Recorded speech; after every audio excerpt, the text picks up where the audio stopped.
Bueno, creo que ha sido muy informativo escuchar a los cuatro ponentes y de pronto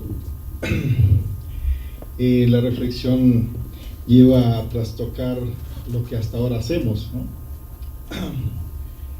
En esta reflexión, una de las primeras cosas que me llega a la cabeza es que es mucho más complejo todo esto, cuando por ejemplo muchas de las áreas naturales protegidas que están a cargo de las instituciones dedicadas a esto, en este caso la CONAM, no están pobladas por una sola cultura, ¿no? Cuando son territorios que han sido también por medio de estas políticas llevada gente para poblarlas, ¿no? Entonces la complejidad es mayor. La cuestión que mencionaba Fernando al último, esta alineación de la tecnología, pues también me lleva a pensar ¿y cómo llegamos hasta acá? ¿No? O sea, ¿cómo dejar la tecnología fuera de nuestra vida para poder estar en el hoy, ¿no? Son cosas que me meten mucho ruido en la cabeza, ¿no? Para poder entender cómo poder hacer adecuada este uso de los territorios de manera armónica entre lo que hace la gente para un buen vivir y que sean de una forma compatible con los pensamientos que tanto instituciones políticas como académicas tenemos acerca de los capitales naturales, ¿no? Lo que decía Cristiane, cómo compatibilizar esos requerimientos de que para la academia el pavón se está extinguiendo, es una especie que va a dejar de existir en la tierra, pero para los mames no tiene un valor cultural. Entonces ese tipo de cuestiones sí me deja mucho que pensar, ¿no?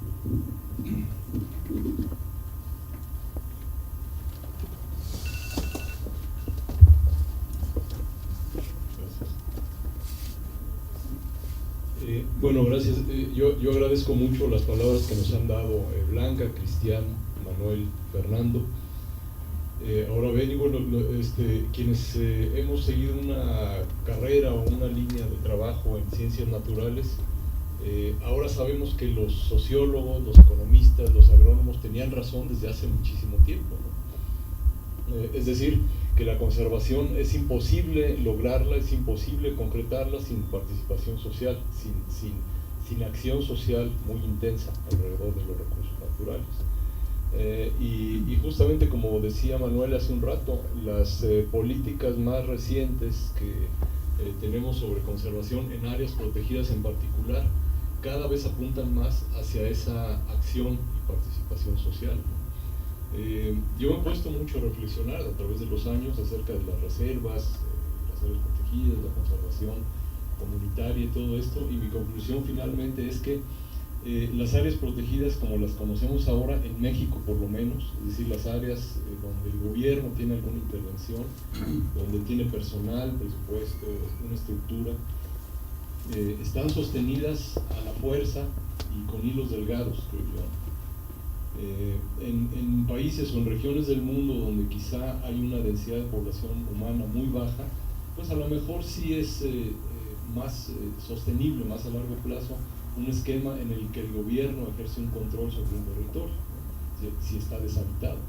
Pero en gran parte del mundo actual, estoy hablando en particular de México, esto no es así, ¿no? Es una región densamente poblada, sobre todo centro-sur del país, donde hay agua, hay mucha gente, hay mucha población, y ahí es donde está gran parte de la diversidad biológica, y por lo tanto el sostener a fuerzas áreas protegidas pues es una cuestión de tiempo.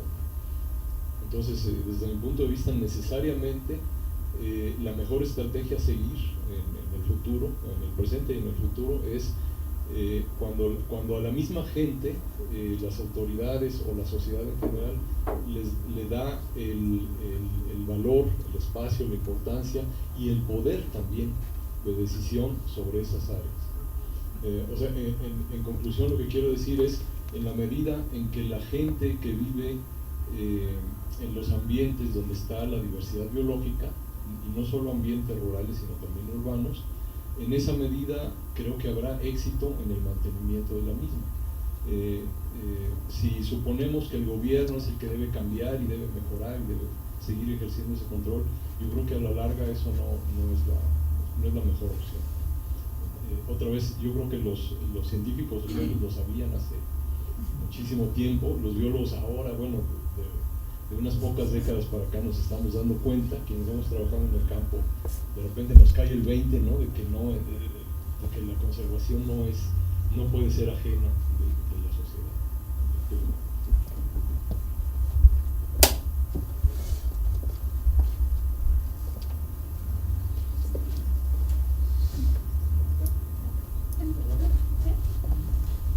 Bueno, pues sí, el comentario que hice hace unos minutos es verdad, o sea, me deja un poco como fría, sin palabras, o como un reto enorme hacia adelante.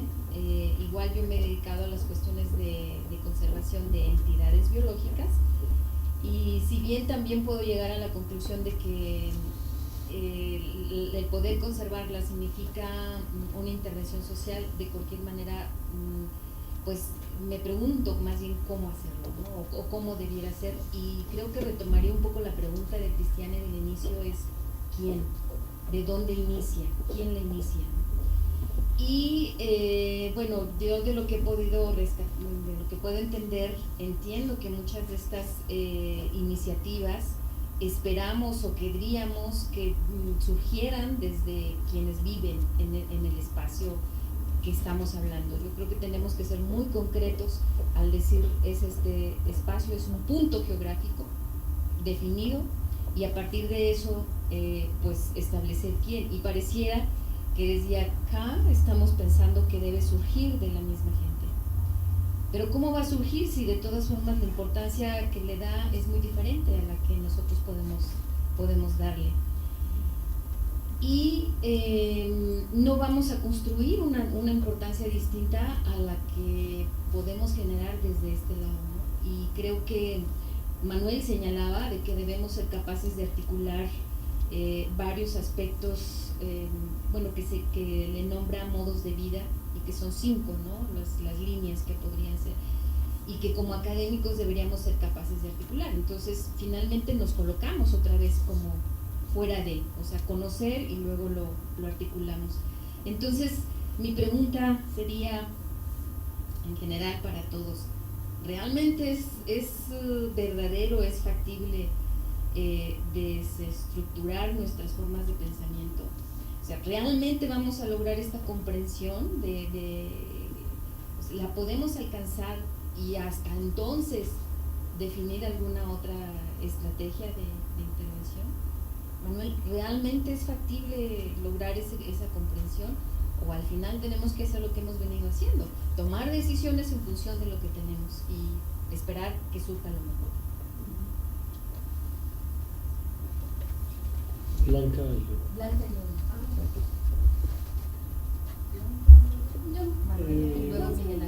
es que va en el mismo sentido que ahorita está señalando Lorena.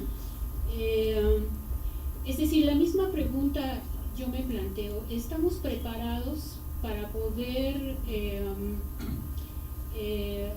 crear, digamos, esta interculturalidad desde la perspectiva en que nos la plantea con toda esa complejidad, ¿no? Que nos plantea Fernando, por ejemplo? Yo considero que, bueno, desde mi punto de vista, al menos yo no estaría preparada como para poder ni siquiera alcanzar una comprensión del tipo de comprensión que se requiere para poder entonces poder empatar y ponerme en la misma sintonía que esto en la que se vive, ¿no? En la que viven los pueblos originarios.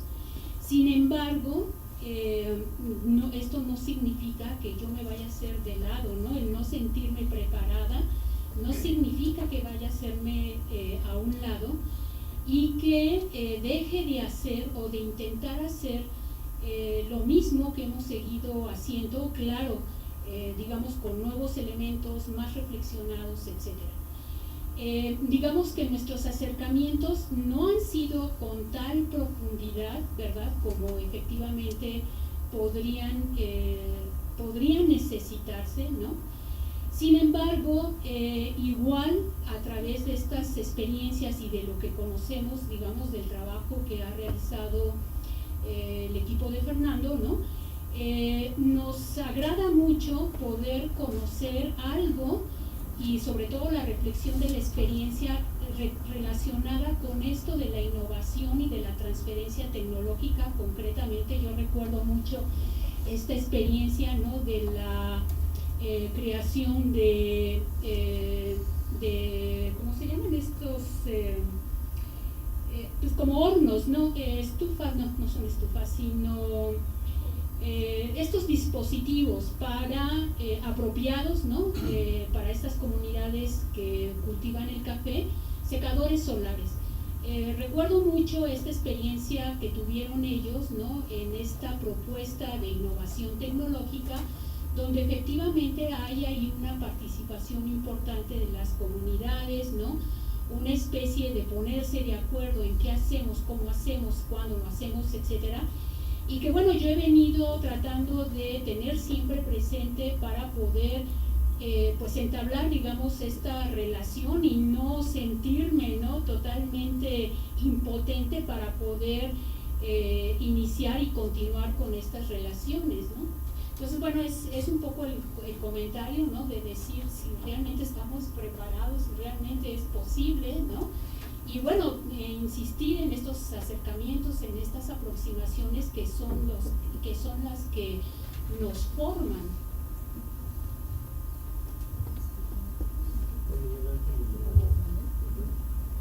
Bueno, Miguel Ángel, es más o menos en el tema. Si no, pasamos a Manuel y regresamos, o de una vez.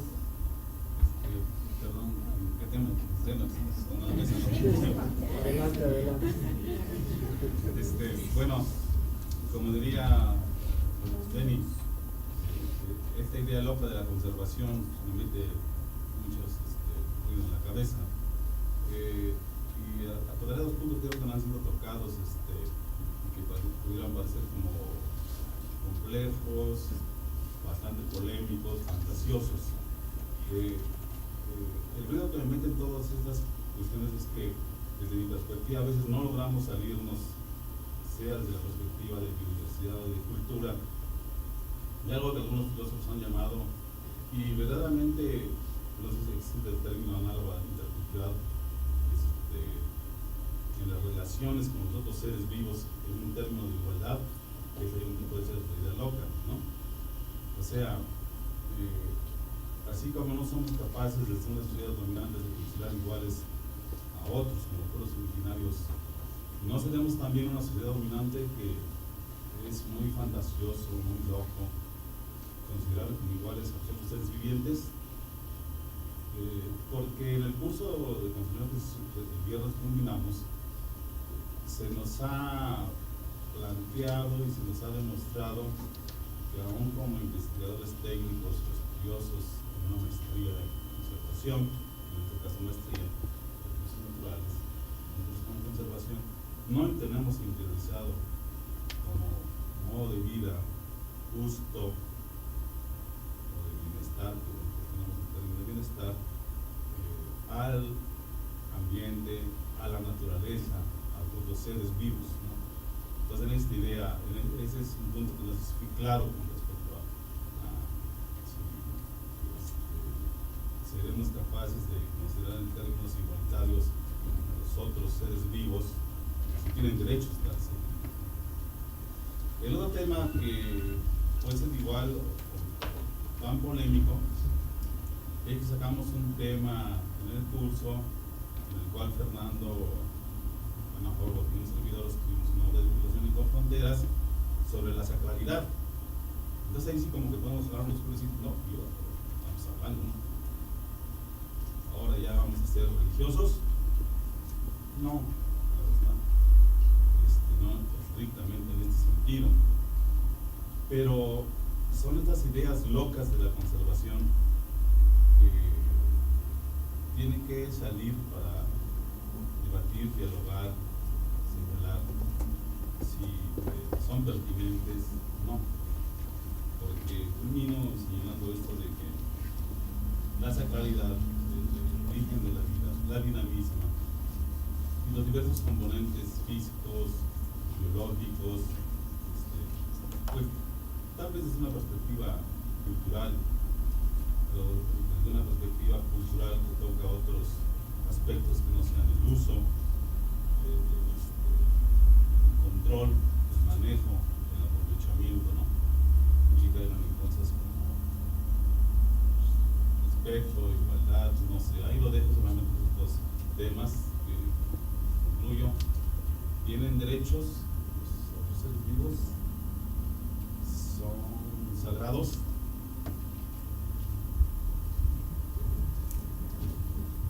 Bueno, claramente respondiendo a Lorena, como colectivo académico no estamos preparados. Hay muy pocos ejemplos de cómo se pueden hacer las cosas, pero no es muy difícil romper, digamos, la barrera que se establece entre disciplinas y entre los académicos y las comunidades, ¿no? Y es muy difícil porque hay cosas muy profundas, como lo que acaba de señalar Miguel, de manera que cuando uno se lo topa en el campo posiblemente no le da la importancia que tiene, no lo entiende y lo deja pasar. Entonces, por ejemplo, un estudiante de doctorado originario de Uchuc, ya lo dije aquí en la otra sesión, dice: la tierra no es mía, ¿no? Yo soy de la tierra. ¿Y qué quiere decir eso? Pues que soy igual que un pájaro, que un árbol, que un río, que una nube, ¿no? Yo soy parte de esa naturaleza, de la madre tierra. Eso cambia radicalmente la forma de concebirse y de actuar sobre la tierra, ¿no? Pero la gente muy difícilmente expresa estas ideas por la desconfianza que nos tiene, ¿no? Por la reserva. O sea, hay, como bien dice Fernando, una historia de colonialidad. Y cualquiera que llega, pues la gente nos ve con reserva, ¿no? Nos ve con reserva. Y que nos viene a quitar, ¿no? Entonces, cada vez cuidan más sus recursos, pero también sus palabras, ¿no? Y no nos comparten muchas veces cosas de una gran profundidad, ¿no? Entonces, para poder lograr esto se necesita un trabajo de largo alcance, ¿no? Cuando yo comencé a colaborar con las comunidades de Chilón a través de la misión de Bachajón, ellos ya tenían 50 años trabajando en la región. Entonces hay todo un grupo de gentes que entienden lo que es el trabajo académico, que han pasado por varios procesos de formación, pero que aún así conservan sus reservas frente a nosotros, ¿no? Y cuando después de realizar algunos talleres comenzamos a lograr procesos de cambio, un diácono de más de 60 años nos dijo, ¿no? Yo pensaba que la vida del campesino era simple y que no había cambios. Ahora veo que los cambios son posibles, que los puedo diseñar y que los puedo lograr con lo que tengo en la mano. Entonces, para mí esa fue como la frase más importante de todo el curso, ¿no? Que la gente conciba que el cambio es posible. Y también creo yo que eso sería muy importante que lo pudiéramos tomar desde la academia, porque ahora los académicos, igual que mucha gente en todo México, no pensamos dónde podría darse un cambio, ¿no? Sabemos que estamos oprimidos, explotados, ¿no? saqueados algunos pueblos, ¿no?, de sus recursos naturales, y no sabemos cómo enfrentar esa situación. Entonces, estamos colonizados por la idea de que ese cambio es natural, ¿no? Esos procesos del extractivismo son naturales y no tenemos manera de cambiarlos. Creo que lo primero que tendríamos que hacer nosotros mismos sería pensar que ese cambio sí es posible, ¿no? Inducir esos cambios, compartirlos con otras gente. Entonces, esa es otro elemento. ¿Es posible establecer un cambio? Sí es posible, ¿no? Lleva tiempo, ¿no? Ahora ya tenemos 10 años trabajando en la misión de Bachaján. Lleva tiempo poder lograr una comprensión intercultural y lograr cambios, tanto del lado de las comunidades como del lado de nosotros, ¿no? Eso es algo pues que no se da rápidamente, no se da según la necesidad que nos exige el SNI de publicación o de otro tipo de compromisos con las organizaciones para las que somos asesores o cosas por el estilo. Va en su propio tiempo, ¿no? Dice Fernando que es necesario la deconstrucción. Quizá yo estoy hablando de las mismas cosas con otras palabras. Cuando digo cambio de estrategia, estoy hablando de esa deconstrucción. ¿Qué cosa es lo que nos ha llevado a la situación que estamos viviendo ahora? ¿Cómo podemos comprender las trabas materiales, pero también mentales, que nos impiden el cambio? Eso es lo que nos da pie para poder pensar en otra cosa, en otro futuro, en otro modo de vida. Cuando se avisora otro modo de vida, entonces la gente se anima a participar en el proceso de cambio, ¿no? Y también ahí tal vez tendría una diferencia con Fernando, porque él habla de la alienación de la tecnología. Pero hay tecnología autónoma, original, ¿no?, de la cual, digamos, el maíz es un eje fundamental en toda la cultura de los pueblos mesoamericanos, ¿no? Pero Guillermo Bonfil nos habla de una cultura alienada, cuando ese maíz nos es expropiado y entonces una compañía lo transforma en un organismo genéticamente modificado, nos lo vende, ¿verdad?, y se cultiva en las tierras de las comunidades indígenas, alterando otros componentes de los ecosistemas. Entonces, ahí sí yo diría que hay una tecnología alienada. Pero también nos habla Guillermo Bonfil de la apropiación, de que la gente tenga la capacidad para elegir qué componentes puede incorporar a su cultura sin alienarla, sin perderla, ¿no? Sino que lo fundamental es lograr el control de ese elemento cultural que están incorporando, ¿no? Entonces yo no, bueno, tal vez soy agrónomo, ¿verdad?, no haría una satanización de la tecnología en términos generales, ¿no?, sino algunas sí, otras no. Otras tecnologías pueden ser liberadoras. Fernando,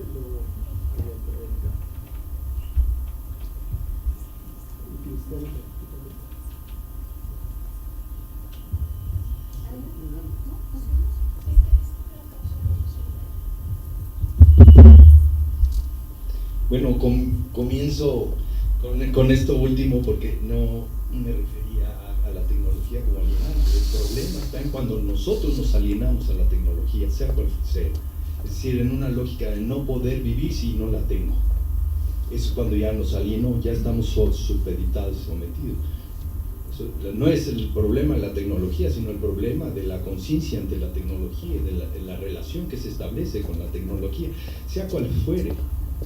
Si yo no puedo imaginar mi vida sin un machete, y no puedo hacer ya nada sin el machete, y el machete se me fue, yo me voy a morir. Entonces quedo supeditado al machete. El problema no es el asunto de la tecnología, sino la disposición de vida y cognitiva que tenemos ante la vida en relación con eso, pero la tendencia a esa innovación tecnológica constante que nos viene y que nos somete. Poco sabemos cómo funciona, bajo qué lógica, y además a qué lógica estamos sumando nuestro tiempo y nuestra energía al hacer uso de ella, pero también al negocio, a las lógicas extractivas de ciertos lugares específicos donde se extrae el fierro, la moldavita para que se vea la pantalla, y el tipo de explotación humana que genera eso, ¿no? La esclavitud de la gente que está en las minas de moldavita para que veamos en nuestras pantallas la cosa esa brillante. O sea, si yo no soy consciente de eso, sí estoy alienado, sea lo que sea. Hay aquí un segundo factor en esta idea, también un poco polemizando con Manuel, siempre con mucho cariño y respeto. El tema no es solo un cambio de estrategia solamente. Cuando hablamos de deconstrucción y de desestructuración, tiene que ver con desmontar los dispositivos de poder que implicaron. Si yo cambio de estrategia sin desmontar el poder que implicaba o que puede seguir implicando bajo una nueva forma estratégica, no estoy desestructurando ni deconstruyendo esa relación. Entonces sí es importante que sea un cambio de estrategia, pero con una franca intencionalidad de desestructurar y de desmontar los dispositivos y las lógicas de poder que permiten que funcione así. Yo soy un poco más optimista. Manuel empezó muy radical en decir no estamos preparados, y me simbra y lo escucho y me va a resonar, voy a quedar soñando a ver qué me dice mi sueño. Yo creo que tenemos a nuestro favor dos cosas ya. Una, que somos la mayor parte mexicanas y mexicanos, hijos de pueblos nativos. Si escarbamos 1, 2, 3, 4 generaciones, quien más, quien menos, pues tenemos todavía elementos de culturas originarias, de pueblos originarios. No nos es difícil entender muchas cosas. Piénsese, por ejemplo, en el uso de plantas medicinales, que en otros países, en otras latitudes, ni se imagina. Piénsese en la forma de tratar nuestros huesos, con hueseros, la mayor parte, quienes vivimos en estas zonas, porque creemos en eso. ¿Cómo nos alimentamos? La relación que tenemos con el maíz, las relaciones de amistad que construimos, la lógica de sentimiento de familia que tenemos, que nos hace saber que estamos muy próximos a lógicas de pueblos originarios. El guadalupanismo que tenemos, que nos hace reconocer que sí, esta lógica de la sacralidad y del amor cultural a la divinidad no nos es tan ajeno. Y además, aquí, en toda la zona del Ecosur vivimos en territorio maya. Y quienes más o menos tiempo hemos vivido aquí desde nacimiento, desde hace menos tiempo, pero estamos impactados, influidos por ciertas lógicas de relaciones sociales sobre el espacio y el territorio, que son fuertemente culturizadas. Y además estamos en la posibilidad de cada vez más tener como en la interlocución a pueblos que son cada vez más asertivos, que tienen una posibilidad de frenar una conversación, ya no es tan fácil establecer lógicas de relación de colonialidad en una conversación, mucho menos una bien intencionada. Si hay una buena intención, hay una posibilidad muy inmediata, muy real de hacer cosas. Entonces yo creo que sí hay condiciones que nos permiten empezar. Y la pregunta es, entonces, ¿quién lidera o quién inicia? Dice Lorena. En un diálogo, en una conversación, inicia el primero.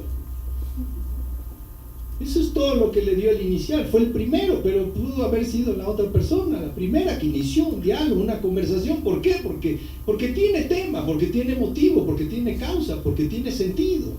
Si no tiene sentido, a palabras necias, oídos sordos, el otro ya no va a haber un diálogo, no va a haber conversación. Si pesca el hilo es porque hace sentido y porque va a haber posibilidades. Entonces, a mí me parece que aquí hay un tema, voy a ser súper sintético, pido disculpas por esto.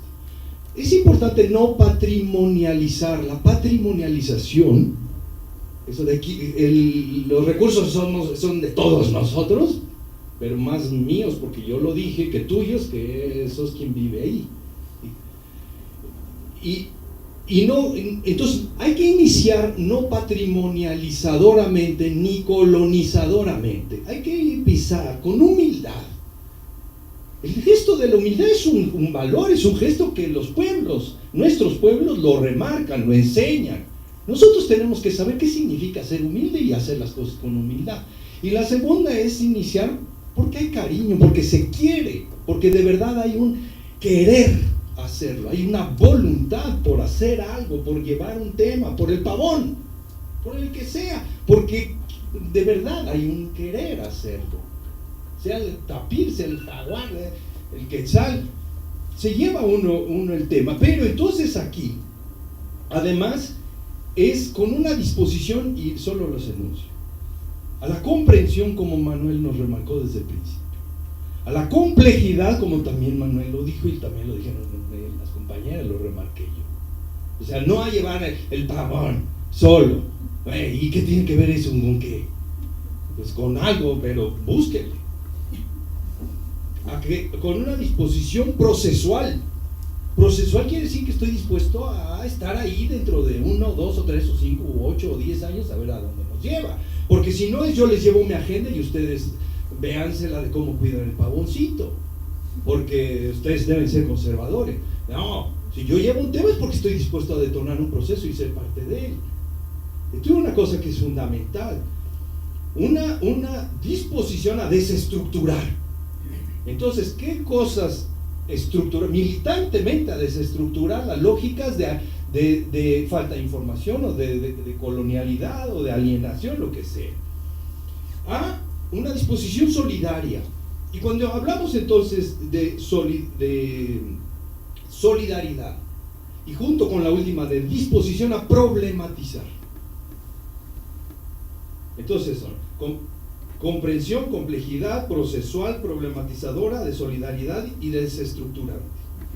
Es que si estamos hablando de problematizar, es problematíceme usted lo de su pavoncito con lo de mi hambre. Problematíceme usted eso con lo de la salud que tiene mi hijo que no lo atendieron en el hospital.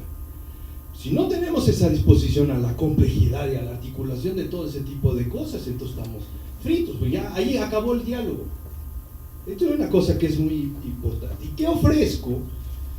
Pues ofrezco un dato, ofrezco un conocimiento muy específico de algo, pero y además ofrezco información de una visión casi global. Bueno, lo ofrezco porque eso es lo que tengo. Sé cómo funciona este animal, sé de que se está enfermando, sé que se está acabando su comida. Eso lo ofrezco porque lo sé. El tema es hacer ese saber un conocimiento para mí, por mí, y un saber que pueda convertirse en conocimiento para la vida de esos pueblos.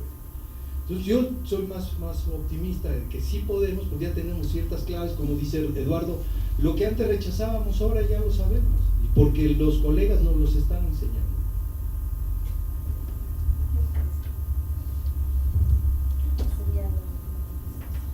Buenos días.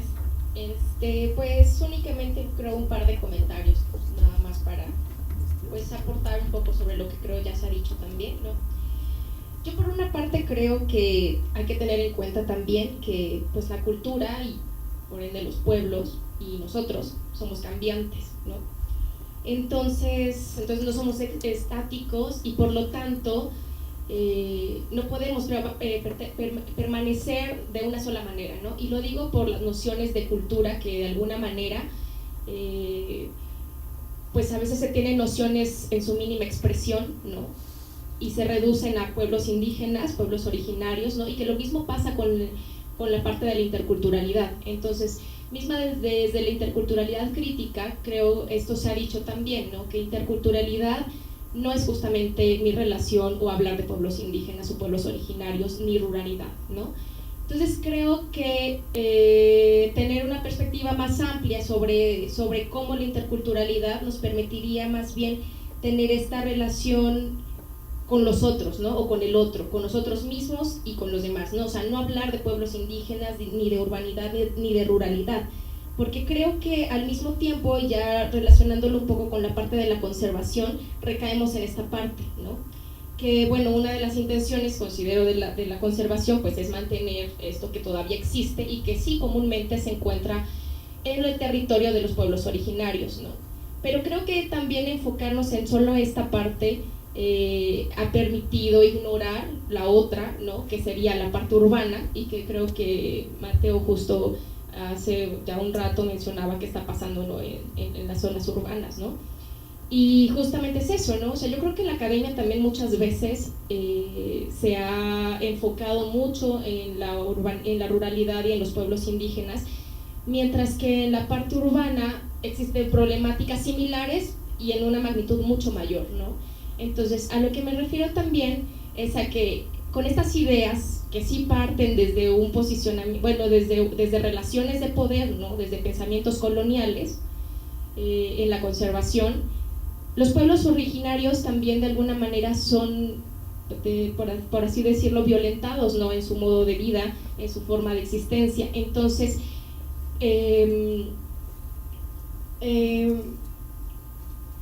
perdón, ya me perdí un poquito, pero bueno, sí, ¿cómo entendemos estas relaciones, no? Justamente creo que las soluciones no se encuentran, pues, tomando esta diferencia, ¿no? entre pues academia o entre urbanidad y grupos indígenas y la parte de los conocimientos y todo esto, ¿no? Yo creo que es un poco mucho más profundo, en donde se viven modos de vida y realidades diferentes, ¿no? Y que uno no puede ir a decirle al otro, no puedes ya hacer esto porque, pues, justo porque estamos protegiendo a tal especie, ¿no? O a tal recurso.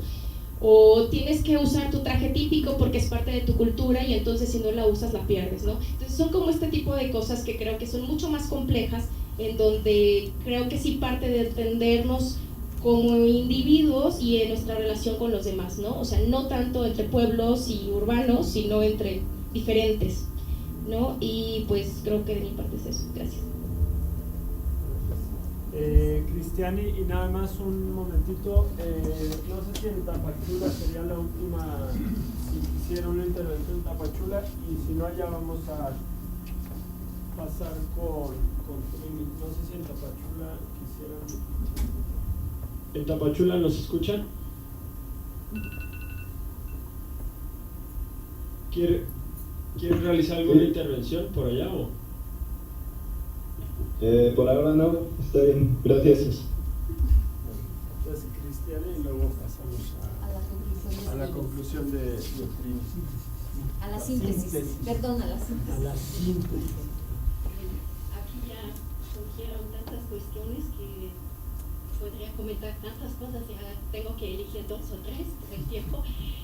Uno es lo de la sacralidad, y allí creo que es un tema que ya no se tocó mucho, alguien lo iba a tocar según los correos, pero creo que ya no se hizo, y es la cuestión del territorio, de la construcción de identidad y estas cuestiones.